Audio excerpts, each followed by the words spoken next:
What are some movies that bring you home?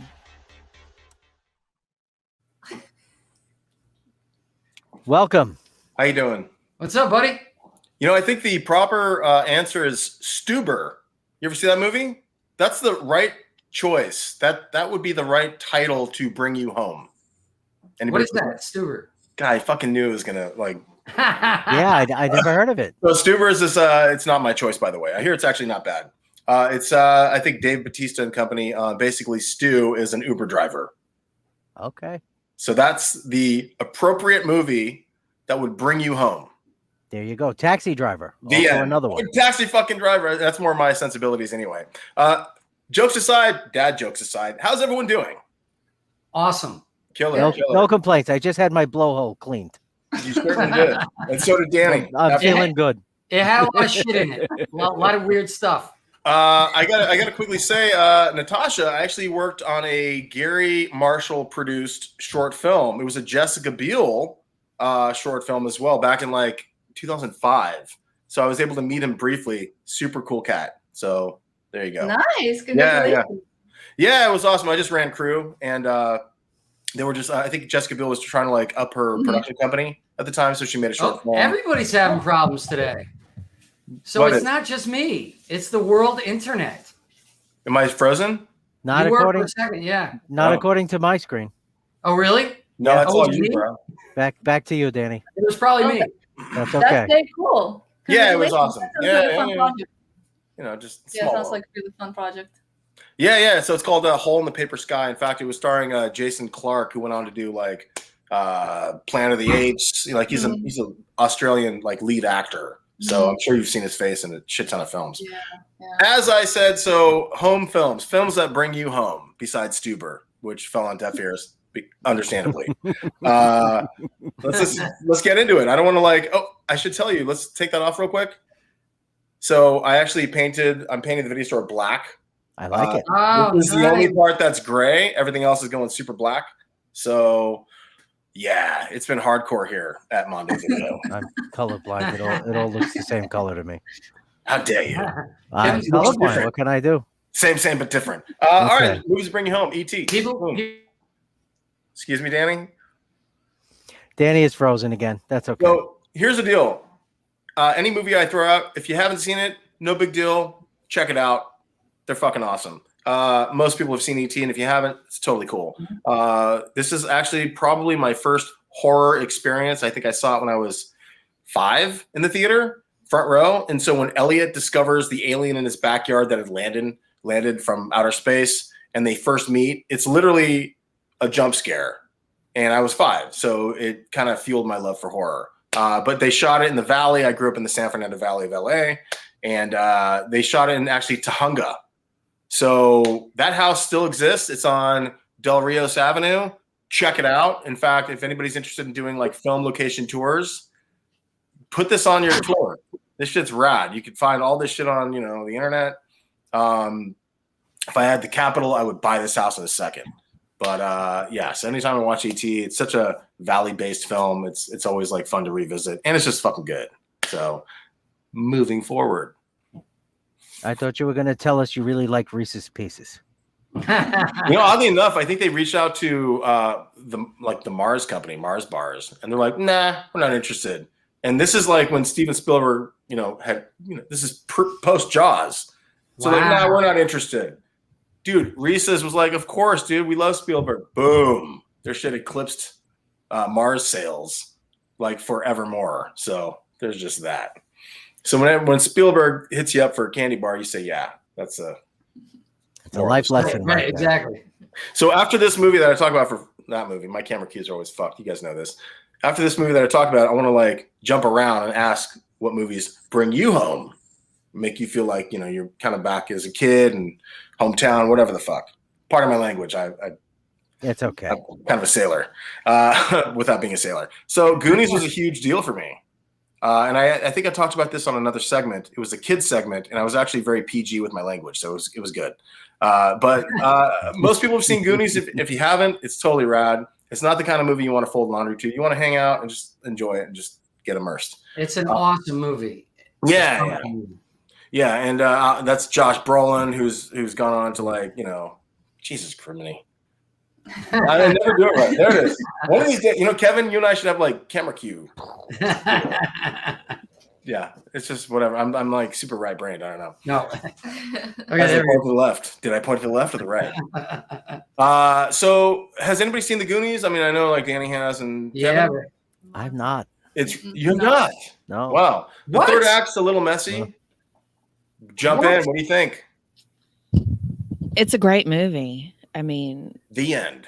period. By the way, instead of saying the end, remember Time Crafters, our guest Craig Albrecht, his movie Time Crafters is The Goonies meets Back to the Future. So make sure you check that out. It just came out. So I like to plug my friends' stuff. 100%. And any movies that are made in that kind of ingredients or vein or chemistry vein, it's great.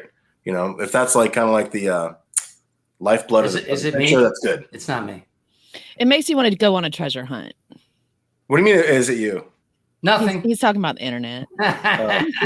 Am I good for everybody else? You're Smooth. freezing for me too. I mean, am I No, good you're- for you? I got fucking turbo here. No, goddamn you're it. doing fine. You're smooth like a Persian rug. You have not glitched or anything else on my computer. You're doing fine. Anyway, basically Like a these. Persian rug. So check it out. So this movie came out in '85. It's Steven Spielberg film, another Spielberg film. And a bunch of kids are being their parents are being foreclosed on. They call themselves the Goonies because they live in the Goondocks of Astoria, Oregon, right off the bay. And they happen upon a treasure map. Long story short, they follow the treasure map. They go underground. There's booby traps left and right. There's camaraderie left and right. There's curse words left and right. It's super fun. And this is where next to Never Ending Story, and I mentioned this before in the other segment, it's where film language and music language kind of came together for me. It was Cyndi Lauper's "Good Enough," which is a song in the movie. Oh yeah. Yeah, and it's a scene where it's like it's a crane shot, so the camera's going up, following the kids going down this long. They're on their bikes going down this long driveway off Douglas Avenue. I've been to the house 4 times at this point. And so the camera just raises up and you see all these power lines and it's just the coolest immersion or intersection of music and film. And so for me as at the time 8-year-old, I was like, holy fuck, this is awesome. This was not to bring it back to your heroin story, but this was heroin to me. Yeah. That's an 8-year-old. Yeah. But so if you haven't seen it, it's super rad, super fun. There's not a mean bone in its body moving forward. But Kevin, you know what? Since we are on Back to the Future, let's just bang this one out. All right. This is badass. And I gotta say, there you go. How weird is that? How weird is that I just said his movie was Goonies meets Back to the Future, and you just happen to have those two movies right in a row on your segment? That's crazy. If it was anybody but me, it'd be weird as fuck. There you Being go. that it's me, I've gotta stream Time Crafters or theater review. I'll check it out. Back when I was broke, dude. Back when I was broke in New York City, I had nothing but a VCR, and I didn't have cable. I didn't have anything. I had that movie, and I must have watched it hundreds of times because I didn't have anything else. I'd come home and I had nothing else to watch. It could be worse because No, it was great. You peaked with that movie. In fact, it's funny you brought that up. My dad and I were notorious movie hoppers back in the day. I grew up in the 80s. I was a kid in the 80s, clearly. And so we saw, aside from the hopping aspect of it, my dad and I saw Goonies in the theater probably 10 times and Back to the Future 11 times. That's how we kind of bonded. I mean, clearly there's something going on here around me, But yeah. So if anybody hasn't seen this picture, it's super Valley based. Goonies is not. I just wanted to make mention of it, but it just brings me home. I love Back to the Future so much. I watched it the day before yesterday again. It's one of Really? my favorite movies. I watched it, I think, I don't know, maybe 50 times. Nice. This is my movie to see when I'm just at home and I'm alone. I just love it. Oh, it's a perfect film. It's a perfect film. It is.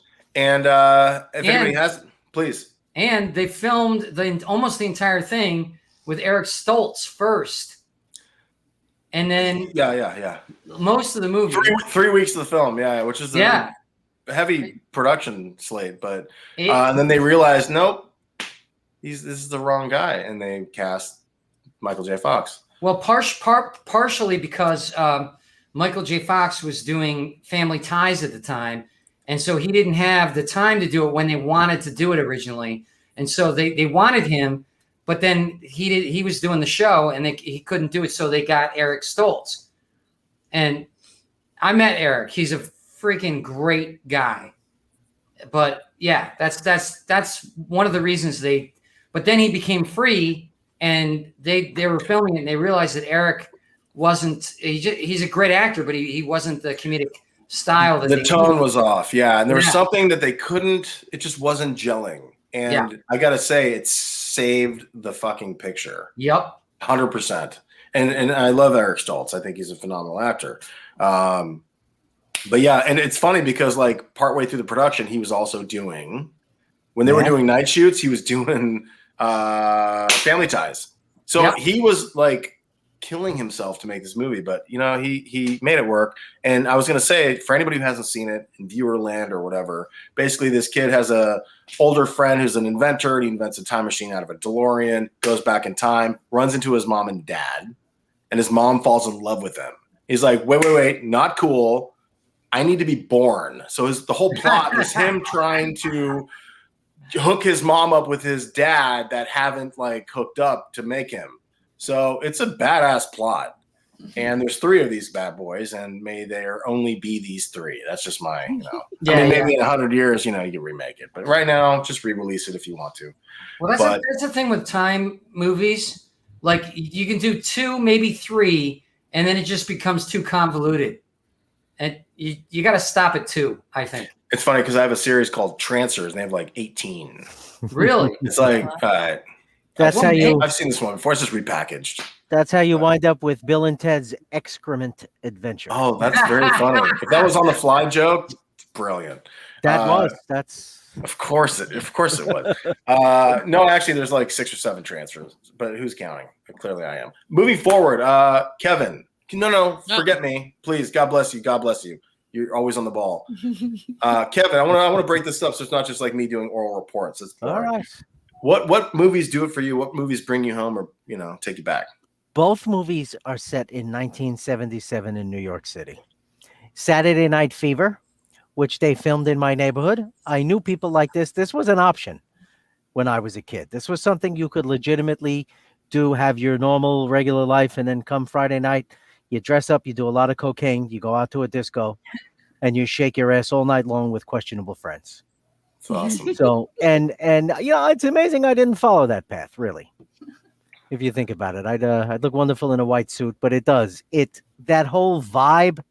It was a time in New York City too that was sort of a mix of depraved and also innocent, because there wasn't that whole safety thing, but then there was, because of the next movie that takes me home, which is Summer of Sam. And that was just crazy. It was a crazy time. People were afraid. Blonde-haired women were dyeing their hair dark because they thought at first he was shooting blonde women. There was the Yankees, the big fire in the Bronx, the blackout. It to me, if I had to pick a year that really encapsulated New York City, it would be 1977, and I was like 9 at the time. So they both ring true. That's the other thing that I have to say is a theme, is both of the movies are pretty accurate to that era. There's always going to be a little bit of license when you're making a movie. But at no time when watching either of these movies am I like, that's just bullshit, because it was all pretty rooted in reality. Including at the time, Saturday Night Fever had the record for the most curse words in a movie. And everyone from Brooklyn was foul-mouthed. Like, again, I was 9 and people would come up to me like, I like to eat pussy. Do you like to eat pussy? I was like, dude, I'm fucking 9. Go away. Bronx. Well, because I lived in Brooklyn, I knew what they were talking about, but I wasn't ready for it. That's 77. That's the year I was born. Spoiler alert. Sorry, 1994, Danny. But yeah. But yeah. 77. So, man, if only I grew up in New York. I grew up in the other coast. I gotta check out Summer of Sam again. I feel like I've seen it, but it escapes me. So yeah, very, very true to the era. It really is. killer. Right on. Let's do one quick one for me, and then we'll move forward. Murphy's Romance. Anybody? So this one was like my mom's favorite. When I was a kid, I was like, "F this movie. Why would I watch this?" I like Back to the Future and stupid shit. Not that Back to the Future is stupid, but other stupid shit. And so I finally watched it with her. It's Sally Field and James Garner, and both phenomenal actors. So I'm watching it with my mom. I'm like, whatever. And we're hanging out. And there's a scene where they all go to a theater and then they watch a scene. And it's Friday the 13th, part 3. And I'm like, oh, this is awesome. It actually shows a scene from Friday the 13th, part 3. Wow. Where like somebody gets like super brutally murdered. And I'm like, wow, I'm 8. Because my horror bug has started, right? So, excuse me. So I'm like, this is a fantastic. You like that, Danny?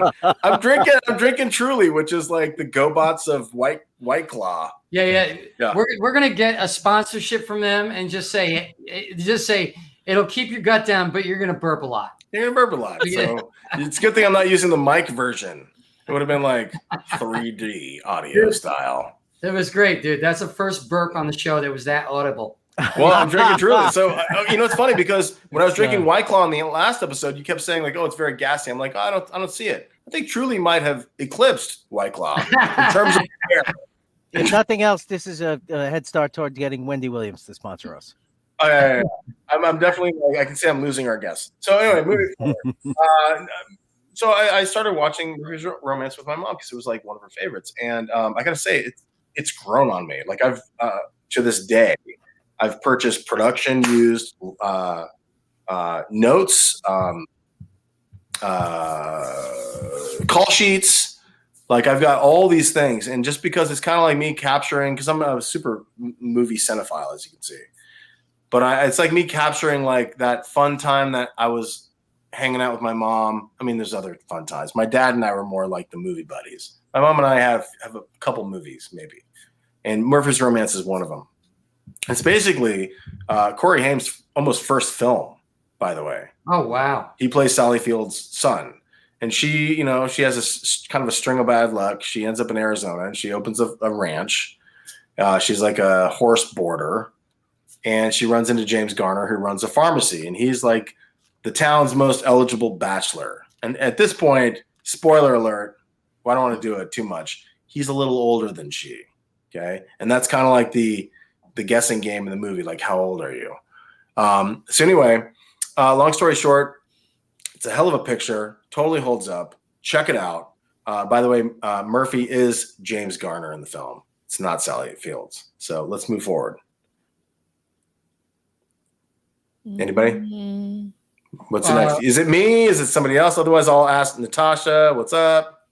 So, okay. I'll tell my movie because then I heard the question. I was like, the first movie came to my mind, and it's like I will say like American movies because I mean, obviously I had some movies that I like watched then as a kid, but Bloodsport. I mean, it's like that's what I mean, back in Ukraine, we were like watching lots of American action movies. And I absolutely actually loved that movie. And then years later, I worked with Jean-Claude Van Damme on a TV show, Jean-Claude Van Johnson. And I was like, I came to him, I was like, oh my gosh, I absolutely love Bloodsport. This is like a movie of my childhood. He's like, this is a terrible movie. Oh, no. I saw you on his show. I saw you on his show. Really? I think I messaged you when I saw you on the show. Yeah. Oh, yes. You made my day. Are you kidding me? Yes. I remember that. Because, yeah, I mean, for me, it was like such a big deal. I mean, he's like, seriously, I absolutely loved the movie. And I watched it after that, after the show. I was like, is that bad? It's like, so I watched it again to make sure that it's not so bad. I mean, I still like it. I think it's a great movie. I really do. I loved it too. I agree. Yes, and he has such a sweetness about him. He's just so sweet. Yeah. And I mean, in this show that we worked on, I mean, he's a great actor. Actually, he surprised me what a great actor he is on the show. Yeah. But the character is kind of more, like smarter. But what's beautiful about Bloodsport, his character is so open to the world and just so straightforward. Like it's just there's something so beautiful about it, and there's a lot of fights. Killer. Yeah, Bloodsport's great. Thumbs up. Thumbs up. Yeah. In fact, he's pretty active on his Instagram. He goes live quite a bit. Oh, So, yeah. It's yeah. really fun. Look, I'm gonna jump ahead because we actually have a special guest. Yes, we do. This is actually my last pick, and it's not in any means in particular order, but because of time, I don't want to keep this guest waiting. Halloween, which was just flashed and, where'd it go? taken back. Here we go. Halloween, for somebody who grew up in the Valley and who's a horror fan, and who also made short film knockoffs of this with a mask in front of a camera lens, like a camcorder, as I stalked my house or stalked my sister's bedroom lights. Okay. Unbeknownst to her that I'm shooting this short film. It's one of the most atmospheric pictures ever. Halloween, shot in Old Town Pasadena, aka Haddonfield, Illinois. So yeah, I just want to say, dude, Halloween's badass. And I believe we have a guest. Is that correct? Do. From the movie. We do. We have Michael Myers' sister, Judith Myers, Sandy Johnson. Hey, Sandy, thanks for coming. Hello. Pardon my language. How are you? Hey. Yeah. Not a Love your problem. work. Love your You're work. keeping Love me your work. awake. It's past my bedtime. I'm with you. Huge fan. I got too many of these to count. Too many of these. But it's one of the most atmospheric pictures I've ever seen. And it's a testament to Carpenter, clearly, and the director of photography, which was it Kundi? It might have been. It's a beautiful picture. In fact, any Carpenter movie, like The Fog, is just gorgeous. And when I think of a movie that brings me back home, it's absolutely horror-wise, which is one of the most perfect pictures of all time, in my opinion, is Halloween, hands down. So I appreciate you even being here for me to hear some random guy say, I love it. What was that like being on the show? And you were the first person to die, right? I was just a minute or so into the film. I have a little cameo, and then I'm dead. So the young Michael takes me out. Yeah, it was great. It was a lot of fun working with John Carpenter and Deborah Hill, and it was a creepy old house and just kind of scary shooting it upstairs. But it was a lot of fun. Do you have is there a special memory that you have from the show? Your favorite?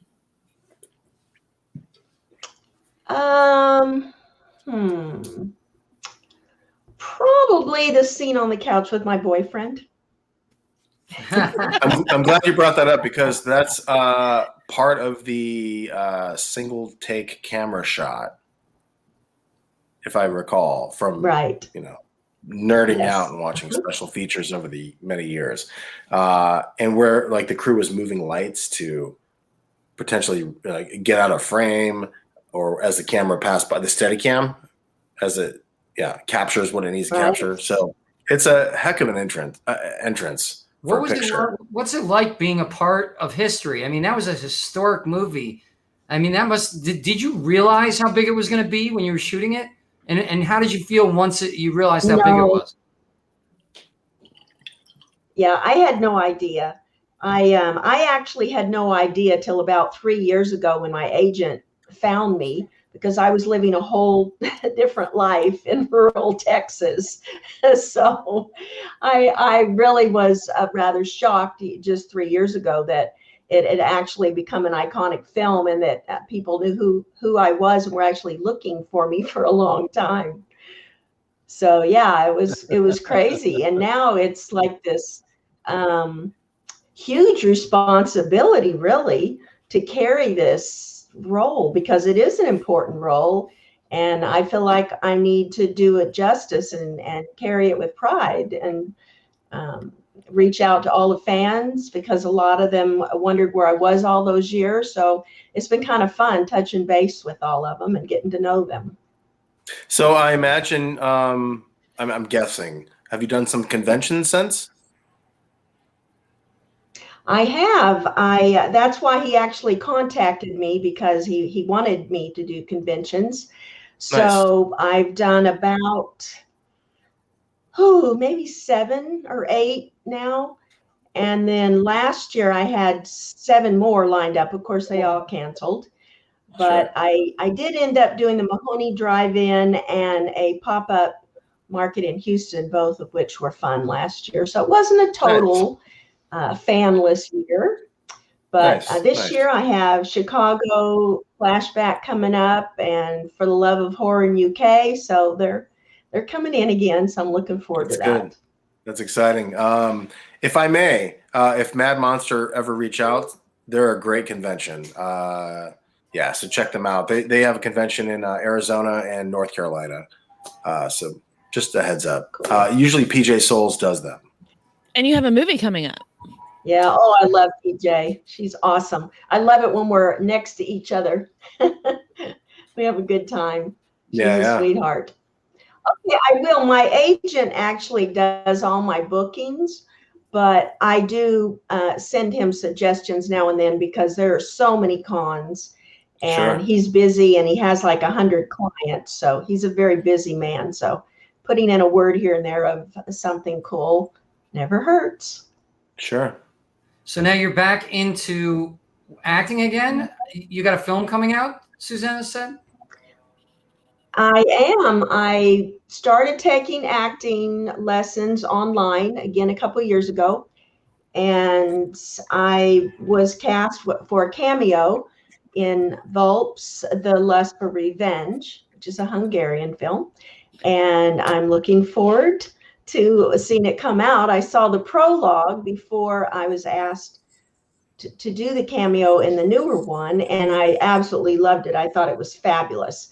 And when I gave him my review, I had no idea that he was considering using me for anything. So it was a totally honest review. I thought it was just fabulous photography, a great story. I love animals. So being mean to animal abusers, I have no problem with. I wrote the screenplay for that, right? I'm excited about that for sure. I what? I wrote the screenplay for that. For Vulps. Yes, that's what you said. That's so cool. I love it. I can't wait. Very cool. You can't wait. I can't wait. I know. I can't wait to see it. It's a great story. It's a great story. The actors are great. The photography's great. Yeah, I totally love it. So you did a wonderful job. Well, thank you. So where can people find you? Yeah, where can they find you, Sandy? They can find me on Facebook at The Real Sandy Johnson. They can find me on Instagram as Unicorn Sandy J.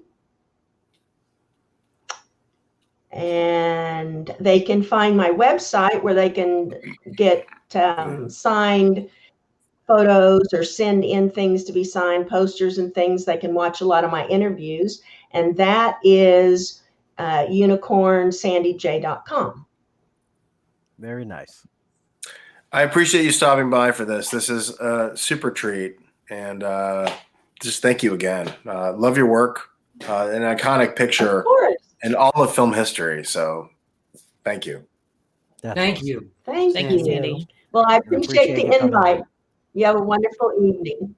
Likewise. Thank you. you. Bye. Bye. What a dear heart. I feel like that was great. Jerk for being a foul-mouthed guy. Anyway, back to myself. But no, that's awesome. Very cool. Kayler, I want to know what you think. What's the movie that takes you home? What's the one that you told them? The Notebook. Snap.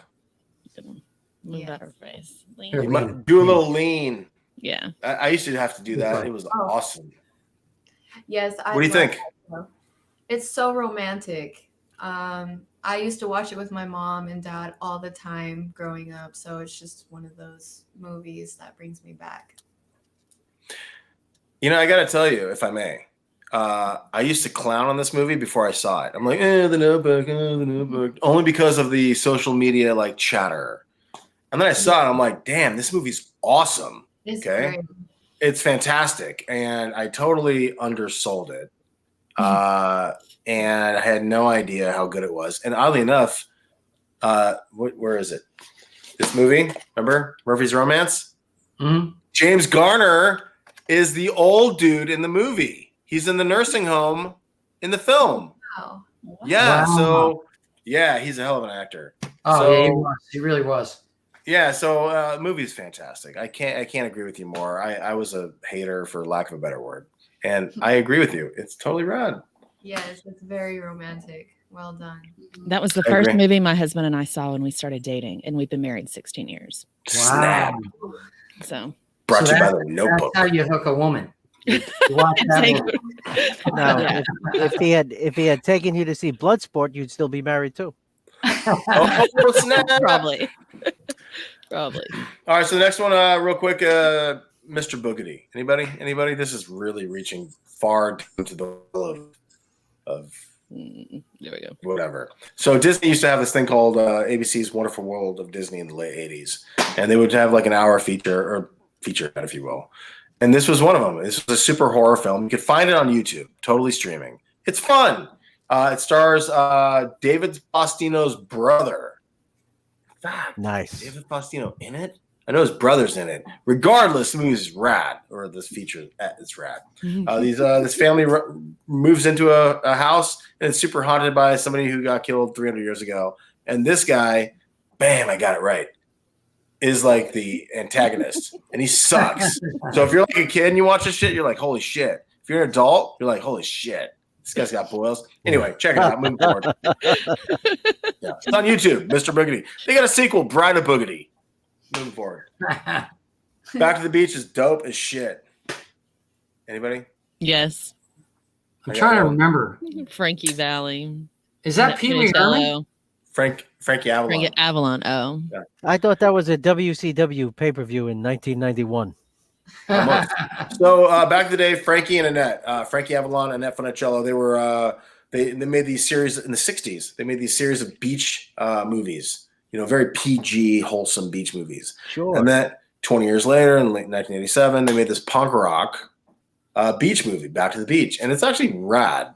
So if you're super into the 80s, if you're into like pop culture, at least from callbacks from that time and generations before, Back to the Beach is badass. The soundtrack is awesome. Pee Wee Herman's in it. Can't tell you how badass it is enough.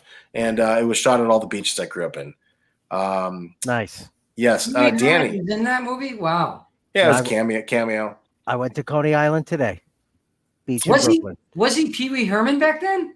100%. 1987. Yeah, of course. He was Pee Wee Herman even before that. Oh, 85 was Pee Wee's Big Adventure. No, He's but wearing the suit in the picture. I see it. No, but didn't they Annette Funicello and didn't they Frankie, weren't they doing movies in the 50s and stuff together? Maybe late. I think just 60s. 60s? Yeah. Like Beach Blanket Bingo. That's the whole basic Beach genre Party. you're talking about. Yeah. Yeah. Okay, so that was like a reunion kind of thing. And they were make more, but sadly she had health issues after that. She had MS. So Right. she became wheelchair bound, and they would have done like 3 or 4 of these. But I'll tell you right now, if you want to I hate to say, even if you want to fold some laundry and watch this, it's fine because it's just like good ambiance energy. Back to the Beach, check it out. Great soundtrack, totally fun. The next one I'm just gonna say real quick, Stepfather 2. They shot this down the street from my fucking house, and I was like, dude, this is rad. Because I saw the Stepfather. Okay, and the Stepfather is basically about a guy who gets in good with the family, and then he murders them when it gets a little weird. Then he moves forward to the next family, gets in good, murders them, blah blah blah. So Sounds like every Lifetime movie that's out there. oh, with Tracy Gold. Yeah. Sounds like every step. stepfather. That's terrible. How dare you? Sir. Listen. How dare you? In the lion universe, the lions will kill the children of the lioness they want to mate with. Wow, And that's hardcore. that's, it's not the kind of environment you'll hear the sentence, "You're not my real dad." I That's have said beautiful. that before. Poetry. So this one stars. She's kind of a side character, but Caroline Williams. She's a horror actress from like Texas Chainsaw 2 and so on and so forth. For me, Takes Me Home. It's literally shot like 2 blocks from my house. In fact, we try to be extras in it, so it was cool to like watch it being shot. So, Susanna, what takes you home? What drives you home? Mine's gonna be beaches again. You mean beaches? Beaches. Yes. It's a coming of age story of 2 little girls that meet at the beach. One's a showgirl, Maya Bialik, and the other one she grows up to be Barbara Hershey. I don't know the little girl's name, but it's a great friendship and it just goes throughout their whole life. And so as a little girl, you're like, is my life going to be like that? So anyway, that was one that I watched a lot because I'd go to Georgia for the summers and my aunt didn't have cable. We just had VHS tapes. So it was this or Alice, Sweet Alice with Brooke Shields. Snap. That's a good callback. Yeah, that's good. The young Bette Midler in that, it was Sheldon's girlfriend on The Big Bang Theory. She's actually the new host of Jeopardy. Yeah, Yeah, she's the host of Jeopardy. What? Now. Yes. That's kind of awesome. Today they told her they want her to be the permanent host. So wow, that's what people are saying. We'll see if she does it. I'm with it. I'm with it, actually. Yeah. As a Blossom fan, I'm cool with I mean, it could be 6, but it's not. I can't see 6 Which doing is Jeopardy. Jenna Von Oy is her name. I know. I can't see her doing Jeopardy. I'm literally Rain Man with these names. I'm sorry. Beaches is badass, but I've never seen it. So cool. That's a good choice. I'll check really it out. good. But it's sealed, so I'll never watch it in the old video store here. Aw. There you go. Yeah. Does anybody have? I mean, Danny. yes, Should we just let's get into it? Bro. Outside Providence, man. Great movie. Great choice. Dude, that movie brings me back because I had I love it. Keep talking, bro. No, I love it brought him all the way back to where Keep talking, homie. He didn't Should go have back in internet. time. where computers didn't exist, and Danny, start over the segment because you froze for a moment. I'm sorry. Okay, no, my dad was that type of tough dad, and the friends of the main character were like my friends, and you'd hang out at the parking lot and drink beer and smoke weed, and the whole lifestyle was exactly what I went through back when I was young. So, and it's just a hysterical movie. Some of the funniest one-liners I've ever heard in a friggin' movie. I keep telling my friends it's one of my favorite movies I've ever seen because it mixes Dumb and Dumber comedy with drama. There's a scene, Alec Baldwin's phenomenal. He's so friggin' funny, but then there's one scene where he makes you cry. And every time I watch it, I tear up. So it's in my opinion, it's one of my favorite movies I've ever seen. Now, I apologize. You can say, Anthony, no.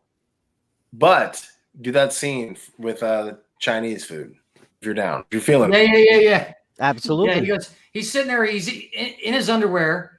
Alec Baldwin's in his underwear on the couch, and his son comes out. He's getting ready to go to school. He goes, "That girl you've been seeing, you putting the wood to her?" He goes, "Come on, Dad." He goes, "Listen, making love is like Chinese dinner. It ain't over till you both get your cookies. Remember I said that." The end. He just keeps eating ice cream. Yeah. No, he was a real dad for sure. It was yeah. I mean, maybe a real Rhode Island dad, but yeah. I actually did the scene on stage where he talks about to his son finally about how his mother killed herself. And I did that scene on stage. Thanks for the spoiler. She choked on a cookie. It's not going to spoil anything. That's not going to spoil anything. You kind of, they give hints throughout the movie. You kind of know that's what happened. But the confrontation was just amazing. And that's the scene where I was talking to Peter Farrelly about it because they produced it. And I was lucky enough to have a 20-minute sit down with Peter Farrelly at Columbia University. Awesome. And I told him, I said, I didn't really like Alec Baldwin until I saw this movie. And he goes, "You know what? I think you're right. It's some of his best work that he's ever done." Well, because he's kind of Alec Baldwin all the time. And teach their own. I kind of like it. It's not like, like Paul Rudd makes a movie. It's like, well, that's great. I want to hang out with my old friend, Paul Rudd, who I've never met, but, Alec Baldwin's like that, but it was a departure in terms of acting when he made that movie for sure. Yes. So I don't want to hijack anybody else any further than I have. So I'll just try to bang this out. And I appreciate you all listening to this blithering idiot. The next movie is People Under the Stairs. Anybody? Wes Craven film, the guy who wrote and directed A Nightmare on Elm Street. Never. Dude, This is check it scary. out. Never heard of it. I don't Scary. even recall its existence. Yeah. Oh, it's rad. Good. My friends and I used to draw comics on this, but we would like make it funny. Basically, this one family, it's a brother-sister unit inside the house, but they're married, kind of. So they're incestuous. It's the one house that you like cross the street when you pass. That's like the MO of the film. So basically, they own like a lot of the city, and there's a there's a black kid named Fool. I don't want to get into why he's called Fool, but it's like some tarot card reading thing. He and God bless. He and this other guy, name escapes me, plot this like heist. So they're gonna break into the house because there's gold coins. Okay, so they get in there, and once they get in there, the horrors are revealed in his house. Just like that cat. Just like that cat. That was timed wonderfully. Just like that cat, yeah. Perfect Not sound a cat effect. fight going on, right? Forgive me, Ving Rhames. I was watching this gentleman last night. Yeah, Ving Rhames. Cats. Oh my one of God. the dudes. Yeah, it's one of Ving Rhames' earlier films. And they get into the house, and the horrors ensue about the people under the stairs and what goes on. And this house is full of trapdoors and so on and so forth. It's rad. If you like any kind of horror, check it out. But it's a movie that brings me home. I'm gonna try something new to kind of freshen this up real quick, to put some people on the spot. So I'm going, and forgive me here, Natasha, even if there's not a graphic, is there another movie in your memory or distant memory that you're kind of feeling in life? Like what's a comfort film that does it for you besides Bloodsport, which is rad? Okay, Rocky. I absolutely love. I mean, it's like a movie that's like I can watch forever and ever. It's like something that I think is such a beautiful life lessons there. And Agreed. I'm a huge fan. Rocky, killer. Yeah, I like them all. I'm gonna ask for one more, if you don't mind. I'm reaching here, but is there in terms of comfort films? Well, the other movie is like, now that I'm thinking about it, it's like I like Gladiator. I love all the fighting movies. Oh, I love it. Right on. That's a great picture. Yeah. I mean, that's something that I just like. It's truly like kind of resonates with me, and I love the that monologue that he gives at the end of before the main character dies. It's beautiful when he reveals who he is. Every time I watch it, like every time I think about it, it brings me tears. And actually, every time that I play bad character, like the movie that's coming out, Blood Pageant, like I'm antagonist, and the antagonist in this movie, he's just such a great antagonist. He's so freaking crazy.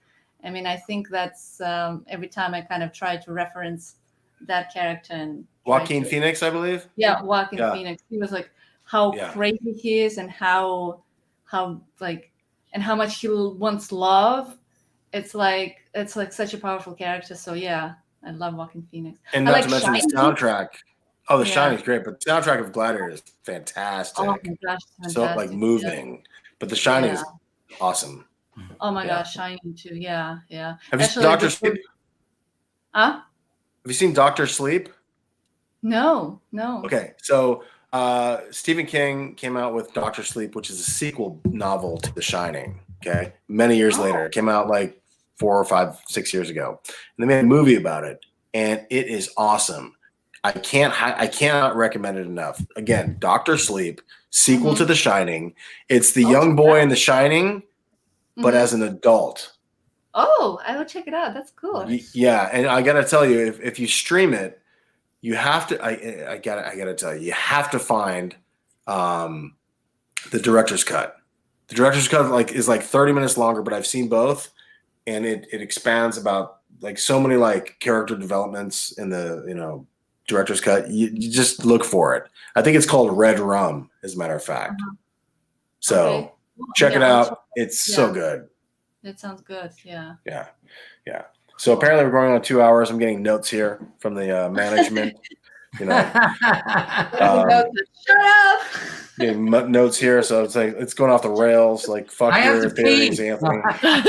Well, then slip outside or get a Gatorade cup. Just kidding, kind of.